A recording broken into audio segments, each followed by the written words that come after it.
Mardi 6 février 2020, il est 18h à Bagdad et à Medina Gounass, c'est dans le département de Guédiawaye. 75 milliards de francs CFA écrasés sur nos routes. Le Sénégal perd cette manne financière à cause des accidents de la circulation. Une étude démontre que les lundis et les jeudis sont les jours les plus touchés. La qualité et la quantité ont souffert à Dangalma. Les habitants ont décidé de ne plus payer leurs factures d'eau à cause d'un mauvais service depuis plusieurs mois. Ils ont finalement délogé le conducteur du forage. Démarrage du championnat d'Afrique de karaté. Le Sénégal veut conserver son titre continental. Les hostilités débutent demain à Tanger au Maroc. La page des sports, ce sera avec Seydou Nourouba. Nous serons dans le quartier vert de Youssouf Bodian. Le débrief avec Cheikhou Oumar Sy, coordonnateur du collectif citoyen des usagers de l'autoroute à péage. Entretien sur l'absence de caserne de sapeurs-pompiers le long de l'autoroute à péage. Telles sont les grandes lignes de cette édition. Dans un court instant, le développement. À la présentation, à la technique, Hassan Biram Diouf. Mesdames et messieurs, bonsoir. La mort accidentelle d'un homme d'une trentaine d'années. Il a été enseveli par du sable lorsqu'il creusait un puits. Le drame a eu lieu à Toubacouta, dans la commune de Niassia. Sa dépouille extraite du trou a été évacuée à la morgue de l'hôpital régional de Ziguinchor. Information de notre correspondant Lamine Ba. Accident sur l'autoroute à péage cet après-midi vers 14h. Un camion a pris feu au niveau du poste de péage de Kirène. Aucun blessé n'a été enregistré, mais des dégâts ont été notés. Le poste de péage en question a été complètement calciné par les flammes, nous apprend notre correspondant Abdourahmane Diallo. Je vous le disais en titre, les accidents de la circulation ont coûté plus de 75 milliards de francs CFA à l'État. C'est le résultat d'une étude sur la typologie des causes d'accidents. Le document informe également que les lundis et les jeudis enregistrent le plus d'accidents. Parmi les recommandations de l'enquête commanditée par l'Observatoire de la qualité des services financiers, l'interdiction aux gros porteurs de rouler la nuit et la construction par l'État de routes de qualité. Mour Abdourahmane Diallo. En 2019, plus de 600 personnes ont perdu la vie à cause des accidents de la circulation. Les lundis et jeudis sont les jours où on enregistre beaucoup plus d'accidents. Pape Cissé, coordonnateur de l'enquête sur la typologie des causes d'accidents. Pour ce qui est des périodes, c'est 3 jours avant ou après les grands événements religieux, le Magal, le Mawlud, la Tabaski, la Korité et les fêtes de fin d'année. Mais le mois le plus accidentogène, c'est le mois du Ramadan, qui concentre à lui seul 37% des accidents. Ces accidents ont aussi des conséquences financières selon les assurances. Dr Maktar Faye, directeur exécutif de l'Association des assureurs du Sénégal. C'est presque 74 milliards de nos francs qui sont dépensés en termes de réparation, en termes également d'indemnisation, d'immobilisation des véhicules, en termes d'assurance. Rien que du côté des assurances, en 2019, les assureurs ont déboursé un peu plus de 13 milliards de nos francs pour indemniser, pour réparer suite à un accident de la circulation. L'enquête sur la typologie des causes d'accidents recommande l'interdiction aux gros porteurs de rouler la nuit, mais aussi d'éviter la modification sur certains types de véhicules. Pape Cissé. Il y a des recommandations qui ont trait à l'état des infrastructures routières, sur également le désencombrement des trottoirs qui sont exploités par les marchands, l'absence de signalisation, le défaut d'aménagement, de stationnement pour les véhicules. L'Observatoire de la qualité des services financiers pense que si la conclusion de cette enquête est respectée, le Sénégal va enregistrer moins d'accidents de la circulation. RFM Bourg, Abdourahmane Diallo. Le conducteur du forage de Nangalman a subi la colère des populations locales. Il a été délogé parce que depuis quelques mois, il n'a pas assuré la fourniture de l'eau en qualité et en quantité. Ces populations ont décidé de ne plus payer tant que la situation n'est pas régularisée. Les détails avec Babacar Diouf. C'est parce qu'ils ne peuvent plus rester des jours sans eau qu'ils ont fait mouvement vers le forage pour déloger le conducteur. Ndongo Ndiaye, le conducteur. Oui, on m'a forcé à sortir. Ils m'ont demandé de sortir. Ils m'ont forcé à sortir. Maintenant, je suis au niveau de la porte. On a fermé la cabine de pompage ainsi que la clôture du forage. On l'a fermé avec un cadenas. Maintenant, je suis là, devant la porte, assis sur ma chaise. Même ma moto, on l'a fait sortir aussi. Je suis là maintenant. Vous attendez vos résultats? J'attends les autorités, leurs réactions et comment ils vont aborder la situation. Les usagers du forage de Ndangalma ont repris la gestion de leur forage. Les habitants de Ndangalma et environ ont décidé de mettre fin à la gestion de Aquatec qui leur aurait causé beaucoup de tort. Payer ta facture sans pour autant avoir de l'eau, on ne peut plus vivre avec. Aquatec est venu faire des modifications au niveau de l'installation électrique. Les curseurs étaient à 300-350 volts. Là, on a la possibilité d'avoir de l'eau ou bien de faire marcher la pompe la journée. Et ils refusent d'ajouter du gasoil pour faire fonctionner la machine. Et nous, depuis vendredi, nous avons payé environ 200 litres de gasoil pour donner de l'eau à la population de Ndangalma. Donc, Ndangalma ne peut pas en même temps acheter du carburant, ensuite payer Aquatec. Raison pour laquelle on est venu déloger le conducteur pour reprendre le forage et donner à Ndangalma de l'eau. En plus, nous n'allons plus payer à Aquatec les factures. En cette période de canicule, beaucoup de localités de la région de Diourbel ont des difficultés à s'approvisionner en eau potable. Bambéi, RFM Babacar Diouf. La maison de la justice d'Ourossogui n'est pas au bon endroit. Les jeunes de la localité exigent sa délocalisation. Ce matin, ils se sont donné rendez-vous sur le site avant d'être dispersés par la gendarmerie de Matam. Ali Bandelnyang. Ce sont des jeunes déterminés à se battre pour obtenir la délocalisation du site devant abriter la nouvelle maison de justice de Ourossogui.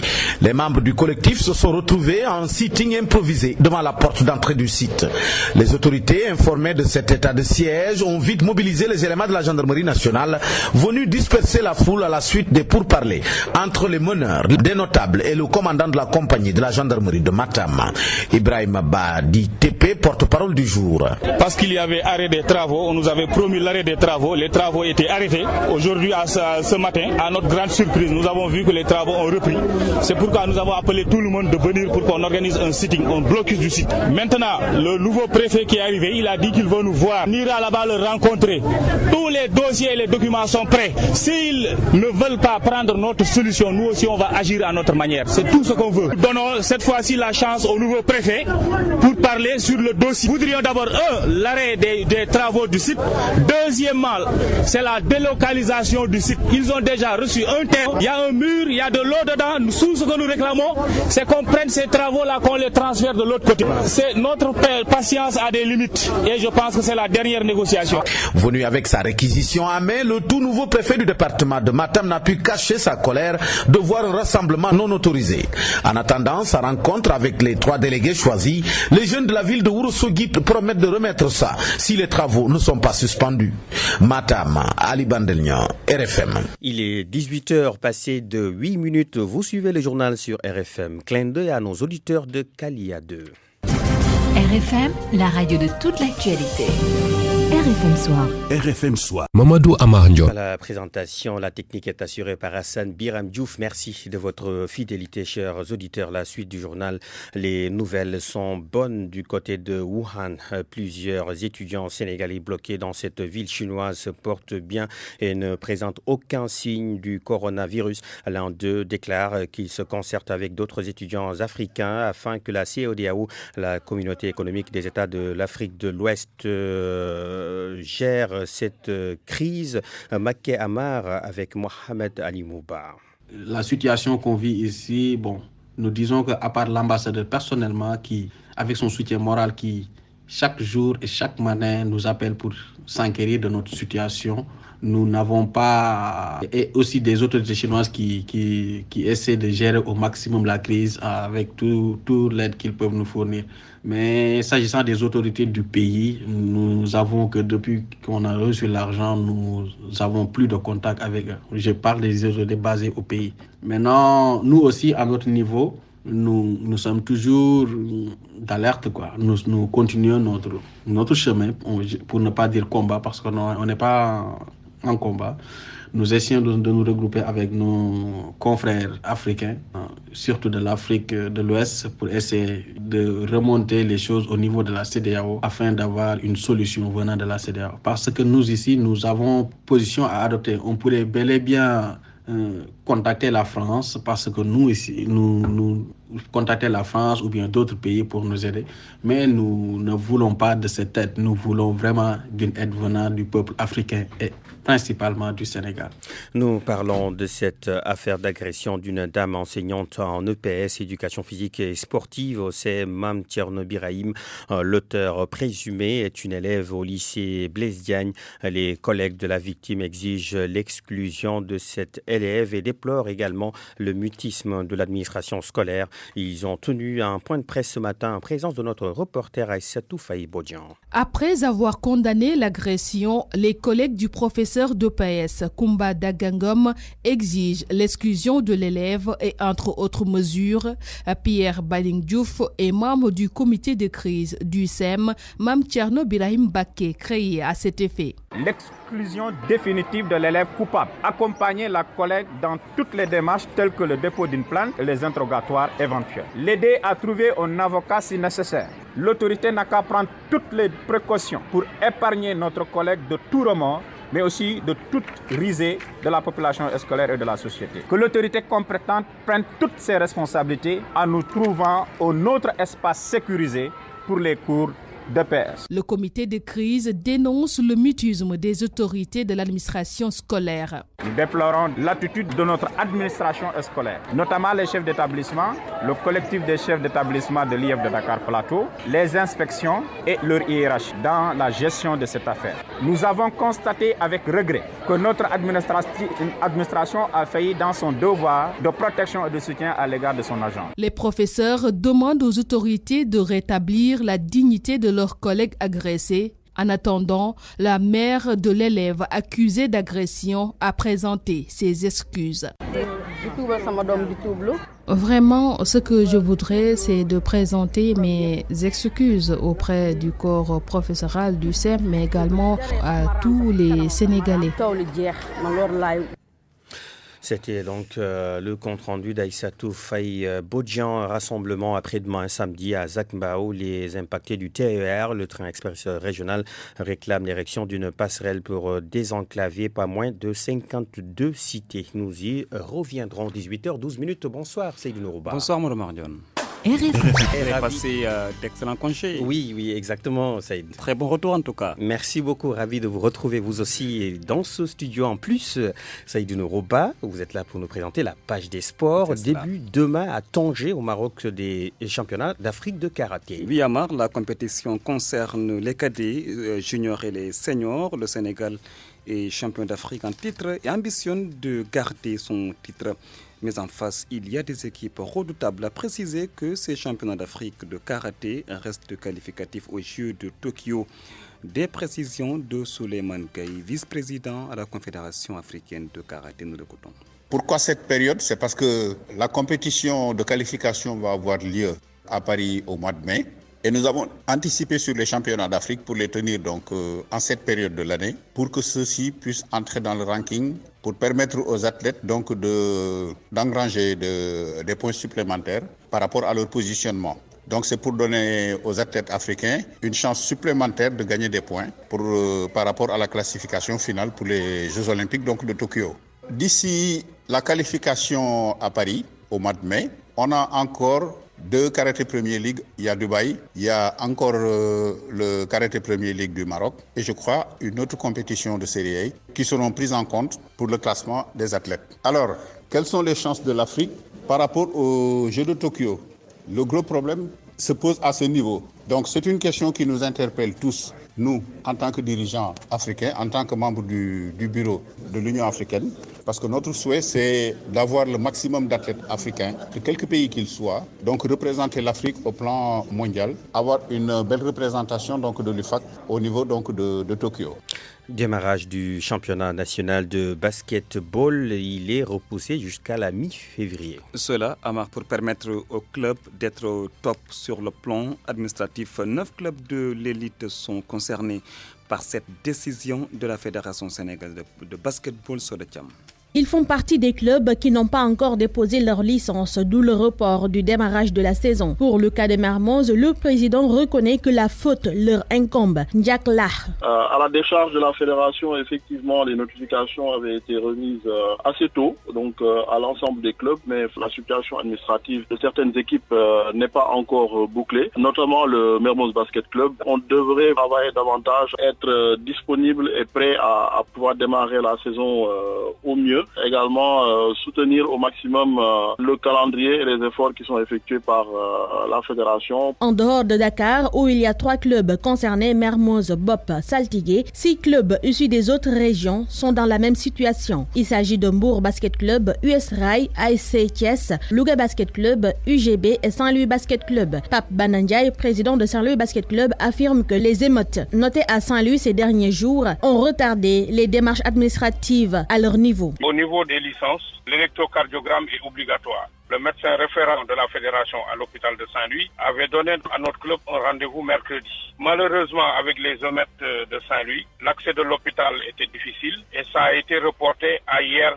soir. Donc hier soir, si on le fait, on le dépose aujourd'hui ou demain. Les délais de traitement sont très courts par rapport à la commission fédérale qui s'en occupe. Finalement, le démarrage de la saison aura lieu le 15 février. Dans son communiqué, la fédération précise qu'aucune autre dérogation ne pourra être accordée. Alors, les clubs concernés sont avertis. Et ce léger décalage n'aura pas un gros effet sur le calendrier préétabli, selon le président de la commission des compétitions de la Fédération sénégalaise de basketball, Atoumane Gueye, que vous avez entendu dans nos précédentes éditions. Et puis Amar, quart de finale de la Coupe du Roi d'Espagne ce soir. Le Real Madrid, actuel leader de la Liga, s'oppose à 18h à la Real Sociedad. 20h, son dauphin en championnat, le FC Barcelone croise Atlético Bilbao.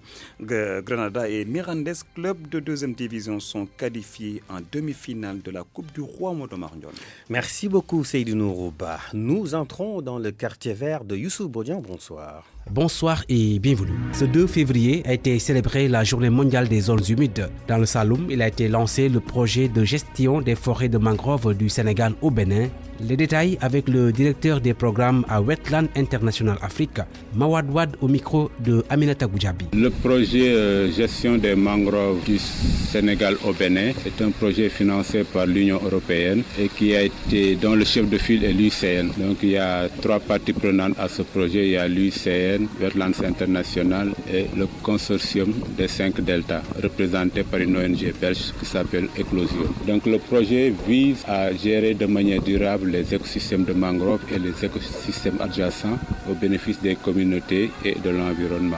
Mais l'approche de ce projet, c'est plutôt une approche paysage transfrontalier. C'est ainsi qu'il y a 4 paysages qui ont été identifiés. Le premier qui nous concerne, celui qu'on appelle le Grand Saloum, donc qui correspond un peu à la réserve biosphère transfrontalière Saloum-Niumi, entre le Sénégal et la Gambie. Dans notre paysage qui s'appelle le Grand Mano, donc entre la Sierra Leone et le Libéria. Le troisième paysage, c'est entre la Basse-Casamance, Guinée, Bissau et Guinée. Là, c'est les 5 deltas qui sont chefs de file. Et enfin, le 4e paysage entre Mono-Volta, Bénin, Ghana et Togo, où l'objectif, c'est une gestion durable donc de la mangrove. On va mener aussi bien des actions de conservation, de restauration de la mangrove, mais surtout des actions, des activités génératrices de revenus. Donc ce projet, il y aura des activités qui seront menées directement par le projet, mais aussi on va mener des activités accompagnatrices pour les communautés. À partir du 20 avril 2020, plusieurs produits plastiques dont les sachets seront interdits au Sénégal. Des dispositions pénales sont prévues à l'encontre des récalcitrants.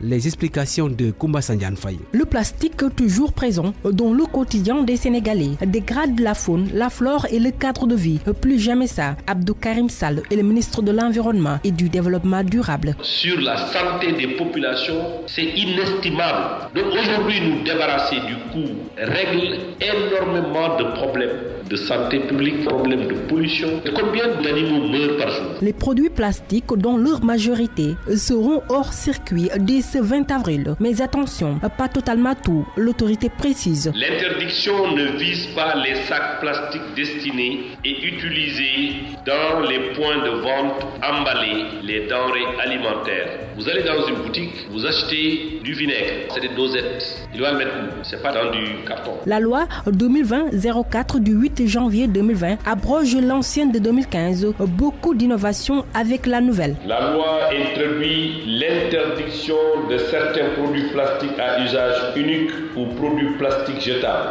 Il s'agit de produits plastiques non essentiels et pour lesquels il existe des solutions alternatives durables. Des sacs plastiques sortis de caisse, des bouteilles en plastique afin notamment d'améliorer la collecte de ces contenants et par la suite le recyclage. Pour ce qui est du stock sur le marché, que tout producteur retienne ceci. Cette loi sera appliquée dans toute sa rigueur. Des dispositions sont prises pour l'application de cette nouvelle loi. Des peines peuvent être infligées à tout industriel ou simple usager de ces produits plastiques. Des sanctions de nature financière ou même carcérale. Koumba Sandiane Faye, Dakar, parmi les 6 villes africaines qui vont expérimenter le projet City Lab. Objectif, mettre en place des villes durables. Le co-fondateur Mamba Soirée que je vous propose de suivre. On vient de lancer le City Lab au Sénégal, qui est un projet imaginé pour faciliter la collaboration entre les différents acteurs de la société pour imaginer et apporter des solutions concrètes aux enjeux du développement durable de nos villes. Comme vous le savez, au Sénégal, on est confronté à des enjeux tels que l'accès à l'énergie, le traitement de nos eaux usées, la construction durable et bien d'autres sujets qui sont tellement complexes qu'à résoudre qu'un acteur seul ne pourra pas y arriver. C'est pour ça justement, en fait, après 3 ans d'expérience et de collaboration sur ces questions-là avec le département du développement durable de FH, cette opportunité s'est présentée, on s'est associés ensemble pour pouvoir porter ensemble et imaginer des solutions qu'on aura l'occasion de présenter au sommet Ville durable à Bordeaux en juin 2020. Donc aujourd'hui, c'est le début du programme qui durera 1 an où on va justement initier et faciliter des collaborations multi-acteurs. Des propos recueillis par Fama John qui referme les portes de Quartier Vert. La semaine prochaine, même heure, même quartier, même planète. Merci beaucoup Youssouf Bodian, 18h22, le débrief maintenant. Nous sommes en ligne avec Cheikh Oumar Sy. Bonsoir. Oui, bonsoir. Vous êtes le coordonnateur du collectif citoyen des usagers de l'autoroute à péage. Ce matin, un énième accident a été enregistré sur le tronçon autoroutier. Ça encore, les sapeurs-pompiers ont mis du temps à ce niveau à intervenir. Pas de caserne de sapeurs-pompiers sur des kilomètres de route. C'est un danger pour les usagers? Oui, merci beaucoup. Mais le collectif, depuis 2 ans, a attiré l'attention de l'État et surtout les problèmes sécuritaires que les usagers rencontrent souvent. Aussi bien, il y a de cela 48 heures ou 72 heures sur l'autoroute à péage, il y a une voiture qui s'est complètement calcinée. Le temps que les sapeurs-pompiers arrivent, c'était trop tard. Tout à l'heure, vous l'avez vu vous-même, vous venez de le dire, au niveau de la route de Ila Touba, au niveau de ce tronçon aussi, juste au niveau du péage, un véhicule a pris feu. Et donc, et hier, on a parlé aussi du camion qui a déversé du soufre. Et donc, ça pose un problème d'accès de sécurité pour les forces, comme les sapeurs-pompiers qui doivent intervenir rapidement. Maintenant, je me rappelle que déjà lors de la 12e législature, les parlementaires et après le collectif a beaucoup insisté pour voir sur les points au niveau de l'autoroute à péage, les points d'accès pour faciliter la mise en place de casernes d'intervention rapide permettant ainsi aux sapeurs-pompiers et aux forces de l'ordre d'arriver sur les lieux le plus rapidement possible. Et pourtant, aussi oui, allez-y. Et cela aussi démontre aujourd'hui qu'il y a dans la manière dont le schéma autoroutier fait, qu'il y a des failles qui ne permettent pas aujourd'hui aux véhicules d'accéder rapidement dans des points d'accident. Si un véhicule tombe en panne à un certain niveau, ça crée un carambolage jusqu'au début du tronçon. Et pourtant, des gendarmes sont présents, notamment dans les postes de péage, avec une brigade spéciale autoroutière, sécurité du personnel, des biens financiers et des usagers à ces endroits. Mais à d'autres lieux, rien. Que faire selon vous? Oui, mais il faut aussi regarder le niveau où exactement les gendarmes sont positionnés. La plupart du temps, les gendarmes sont positionnés au niveau du péage lui-même. Oui, c'est Ils ce que je dis. interceptent les véhicules à la sortie des péages. C'est plus des gendarmes qui effectuent des contrôles que des gendarmes qui interviennent rapidement sur l'autoroute à péage. C'est ça le problème. Les sapeurs-pompiers ont pour rôle plutôt d'intervenir pendant les accidents, d'intervenir comme le cas précis aujourd'hui, de pouvoir éteindre les feux et autres. Les gendarmes, c'est plutôt pour des questions de sécurité sur l'autoroute. Mais vous les voyez rarement intervenir. Vous voyez les véhicules d'intervention des véhicules d'urgence qui taxent 15 000 francs par véhicule en panne sur l'autoroute. Mais ce qui nous intéresse dans ce cas précis, effectivement, c'est d'avoir des brigades d'intervention rapide au niveau des sorties des péages. Et je crois, au lieu que le directeur des FAS sorte pour dire qu'il ne faut pas renégocier le contrat et qu'ils vont offrir 150 millions à l'hôpital Margan sous forme de RSE, qui est une goutte d'eau, c'est de travailler avec les communes, chaque commune où se trouvent les sorties de péage, d'avoir des brigades d'intervention rapide pour, dès qu'il y ait un incident, qu'ils puissent vraiment intervenir et pour pouvoir protéger les usagers qui payent pour avoir un service de qualité. Ce n'est pas un tronçon public, c'est un tronçon privé. Exactement. Donc c'est ça. Et nous-mêmes, le CICUAP, dans l'étude que nous allons lancer très prochainement durant ce mois-ci avec la Fondation Indusbol et avec l'appui aussi de l'ex-Africa et de Osirea, nous allons mener une étude pendant 6 mois pour démontrer la plupart des failles qui se trouvent sur l'autoroute à péage. Très bien. Merci beaucoup, cher Oumar Sy. Merci beaucoup.